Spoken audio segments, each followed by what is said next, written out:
அடிக்கிற வெயிலுக்கு மண்டை கோளர் ஆயிடுச்சு. சரி எங்கேயாவது கிளம்பலான்னு சொல்லி யோசிக்கும் போது தான் ஒரு ஐடியா வந்துச்சு. இப்போது நம்ம ஊரில் கொஞ்சம் கிளைமேட் எல்லாமே கொஞ்சம் சேஞ்சஸில் இருக்குது.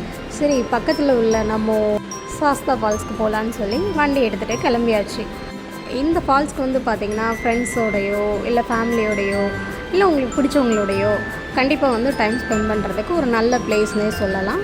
நல்ல ஒரு சேஃப்டியான பிளேஸுமே தான். இன்றைக்கி இருக்கிற காலகட்டத்தில் வந்து பார்த்திங்கன்னா எல்லாருமே வந்து சிட்டி சைடு வந்து ரொம்ப விரும்புகிறாங்க. ஸோ அதெல்லாம் விட ஒரு 200 மடங்கு வந்து ரொம்ப அழகாகவும் பார்க்குறதுக்கே ரொம்ப வியப்பாகவும் இருக்கிறது தான் நம்மளோட இந்த வில்லேஜ் சைடு. என்ன தான் ஏசி ரூம்குள்ளே நம்ம உட்காந்துருந்தாலும் இந்த மாதிரியான பிளேஸில் நம்ம வரும்போது இயற்கையாகவே கிடைக்கிற அந்த ஒரு கூல் ஒரு ஜில்னஸ் வந்து வேறு எதுலேயுமே கிடைக்காது. இந்த ஃபால்ஸ்க்கு போகிறதுக்கு முன்னாடியே வந்து பார்த்திங்கன்னா ஒரு பழமையான ஒரு சிவன் கோயில் ஒன்று இருக்குது.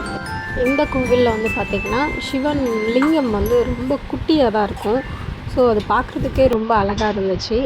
அது மட்டும் இல்லாமல் இதை சுற்றி வந்து ஃபோட்டோ ஷூட் எடுக்கிறதுக்கு ஒரு நல்ல ஒரு பிளேஸுமே தான்.